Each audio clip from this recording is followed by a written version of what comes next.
¿Por qué Europa decidió cerrar la llave del gas ruso justo cuando más lo necesitaba, arriesgando el bienestar de millones? Este invierno no es uno más. Las temperaturas baten récords históricos en todo el continente. En Alemania y Francia, los termómetros han bajado mucho más de lo habitual, mientras que en los países bálticos, el frío alcanza niveles extremos. Los hogares europeos apenas logran mantenerse calientes, y millones de familias se ven obligadas a racionar la calefacción para sobrevivir. Pero la verdadera alarma suena en las reservas de gas. Los depósitos estratégicos están en niveles mínimos nunca vistos en pleno invierno, y los precios suben sin freno. En países clave como Alemania y Francia, las existencias son críticas, y el costo del gas ya se ha disparado más del cuádruple respecto al año anterior. En medio de este panorama, Bruselas toma la decisión más controvertida de la década. Desde enero, la Unión Europea impone un veto total al gas ruso, eliminando el suministro por completo, incluso el gas natural licuado. Esto no solo afecta a gobiernos y empresas. Cada ciudadano siente de inmediato el impacto en sus facturas y en el precio de los productos básicos. Ignorar esta crisis puede costar muy caro. La pérdida de poder adquisitivo, el riesgo de desempleo y la amenaza de quedarse sin energía confiable ya no son meras advertencias. Son una realidad para millones de europeos. Para entender cómo Europa terminó al borde de este abismo energético, necesitamos analizar el contexto global y las decisiones políticas que llevaron hasta aquí. La Unión Europea tomó una decisión que recuerda más a una dictadura que a una democracia. ¿Cómo fue posible imponer un embargo total al gas ruso sin el consenso de todos los países miembros? La respuesta está en un laberinto político y legal cuidadosamente diseñado en Bruselas.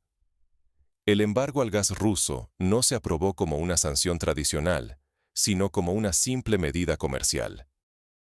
Este truco legal permitió a la Comisión Europea esquivar los vetos nacionales y evitar un debate abierto.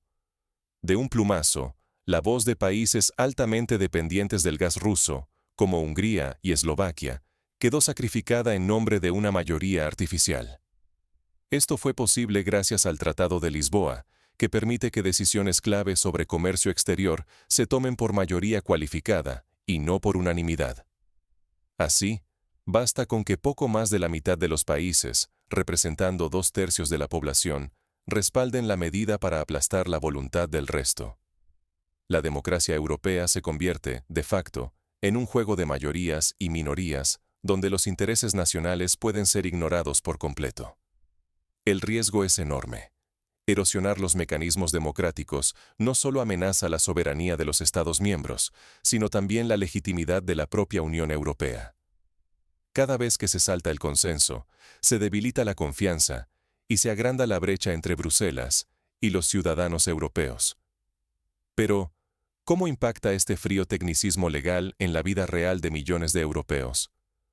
Ahora veremos las consecuencias directas de esta decisión, desde los hogares hasta las fábricas del continente. Prepárate, porque a continuación analizaremos cómo este embargo trastoca la economía europea y pone en jaque la estabilidad de toda una sociedad. El coste real del gas no es solo una cifra, es el cierre de fábricas y la pérdida de empleos. Tras el embargo total al gas ruso, el precio del gas en Europa se disparó en cuestión de días, aumentando más de un 40%. Pero este salto no se quedó en los gráficos. Rápidamente, la industria alemana y francesa sintió el golpe, quedando al borde de la parálisis productiva. Las diferencias con otras regiones son abismales. Mientras las empresas europeas pagan la energía más cara de su historia, en Estados Unidos y China, el gas sigue siendo mucho más barato. Esta brecha significa que Europa pierde competitividad de forma alarmante. Fabricar un coche, una bobina de acero o un kilo de plástico cuesta mucho más aquí que al otro lado del Atlántico o en Asia. Veamos el caso de BASF, gigante químico alemán. Cada 10 euros adicionales en el precio del gas recortan cientos de millones de euros en ganancias operativas. Ahora, con un salto de más de 20 euros, BASF registra pérdidas históricas, traslada parte de su producción a Estados Unidos y Asia y despide a miles de trabajadores en Alemania. Este fenómeno no es aislado. El efecto dominó arrastra a todo el sector automotriz, la industria metalúrgica y los fabricantes de plásticos. Cada eslabón que se quiebra pone en riesgo empleos, salarios y estabilidad social. Si esta tendencia se mantiene, Europa puede enfrentar una desindustrialización masiva, perdiendo millones de puestos de trabajo y sacrificando el bienestar que ha construido durante décadas. Pero, ¿hay salida? ¿Puede Europa sustituir el gas ruso sin comprometer su futuro económico? ¿O está atrapada en una trampa energética que redefinirá su destino? En el próximo segmento, exploraremos si existen alternativas reales para reemplazar el gas ruso y qué riesgos implican esas apuestas energéticas. Europa quiere independencia energética, pero ¿a qué precio y con qué resultados reales? Las supuestas alternativas al gas ruso, como el gas natural licuado estadounidense y las energías verdes, resultan mucho más caras y simplemente no cubren la demanda invernal. Cuando llega el frío, ni los paneles solares ni los barcos estadounidenses pueden garantizar calefacción para todos. El precio por megavatio hora se ha disparado, y la factura la pagan familias, empresas e industrias que ya están al límite. Históricamente, Europa logró superar muchas crisis gracias al acceso a gas ruso barato y constante. Durante décadas, ese suministro fue el pilar silencioso de la industria, la calefacción y la competitividad europea. Ahora, con el embargo total, esa base desapareció y ninguna de las alternativas puede reemplazarla en cantidad ni en precio. Se intentó cubrir la diferencia con gas noruego y argelino, pero ni Noruega ni Argelia pueden suplir el enorme vacío dejado por Rusia. Además, la infraestructura europea, envejecida y diseñada para gasoductos rusos, no está adaptada para nuevos flujos ni para el manejo de volúmenes masivos de gas licuado. Esto provoca cuellos de botella y encarece aún más el suministro. Mientras tanto, Rusia no espera sentada. Moscú ya está reorientando sus exportaciones de gas hacia China, India y el llamado Sur Global. Están firmando contratos a largo plazo, construyendo nuevos gasoductos y reforzando relaciones que garantizan ingresos estables para los próximos años. Así, el gas ruso fluye hacia el este sin mirar atrás. La realidad más incómoda es que, ante la crisis, Europa podría terminar comprando gas ruso de forma indirecta, pero mucho más caro y a través de intermediarios. El mismo recurso, pero con varios intermediarios cobrando su comisión, y sin ningún control sobre los precios. Una paradoja que hace tambalear la idea de soberanía energética. El riesgo es mucho mayor de lo que muchos imaginan. Una mala apuesta energética hoy podría condenar a varias generaciones a un futuro más pobre, menos competitivo y mucho más dependiente de decisiones e intereses ajenos. Pero, ¿qué nos enseña la historia de anteriores crisis energéticas en Europa? ¿Qué errores no deberíamos repetir si queremos evitar el colapso total? El autoengaño europeo tiene costes altísimos. ¿Es posible rectificar antes del desastre? La historia nos ofrece lecciones claras, pero ignorarlas es jugar con fuego. En los años 70, Europa logró sobrevivir a la crisis energética porque supo pactar con la economía, no con la ideología. Entonces, el pragmatismo permitió buscar acuerdos, diversificar fuentes y mantener la competitividad. Era una política de realismo que protegía el empleo y el bienestar ciudadano. Hoy, las élites europeas parecen decididas a repetir las crisis, pero esta vez sin el salvavidas del pasado. No hay margen para improvisar, ni para confiar en soluciones milagrosas. La narrativa oficial disfraza el aislamiento energético como autonomía, cuando en realidad el coste social e industrial es abismal.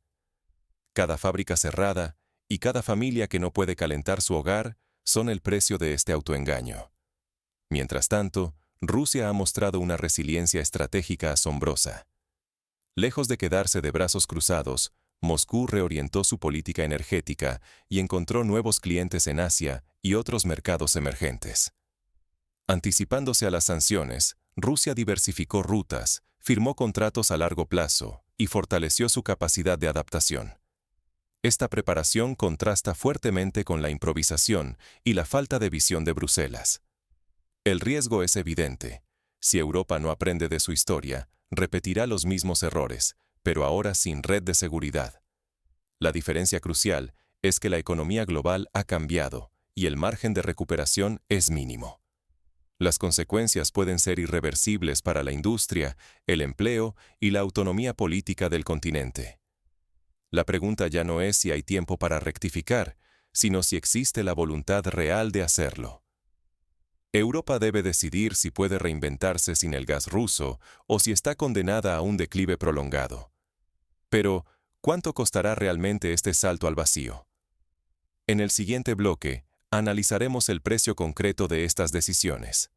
Fábricas cerradas, empleos perdidos y una economía al borde del colapso.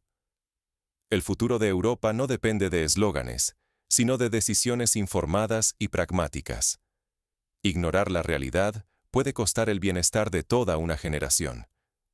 Nos enfrentamos a un momento crítico, donde aceptar el relato oficial sin cuestionarlo equivale a abdicar de nuestro derecho a elegir un mañana mejor.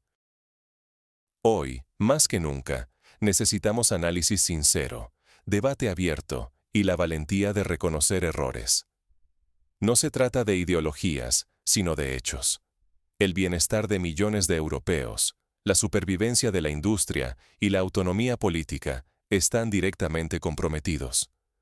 La democracia se debilita cuando las decisiones se imponen sin consenso real, y la economía no espera discursos grandilocuentes. Mientras tanto, la competencia global avanza y el tiempo juega en contra de Europa. Por eso, el verdadero acto de responsabilidad es exigir transparencia y un debate informado sobre el futuro energético del continente. No podemos permitir que el miedo o la propaganda sustituyan a las soluciones reales. El porvenir de Europa exige un cambio de rumbo. La historia nos juzgará, no por las narrativas, sino por las decisiones concretas que tomemos hoy.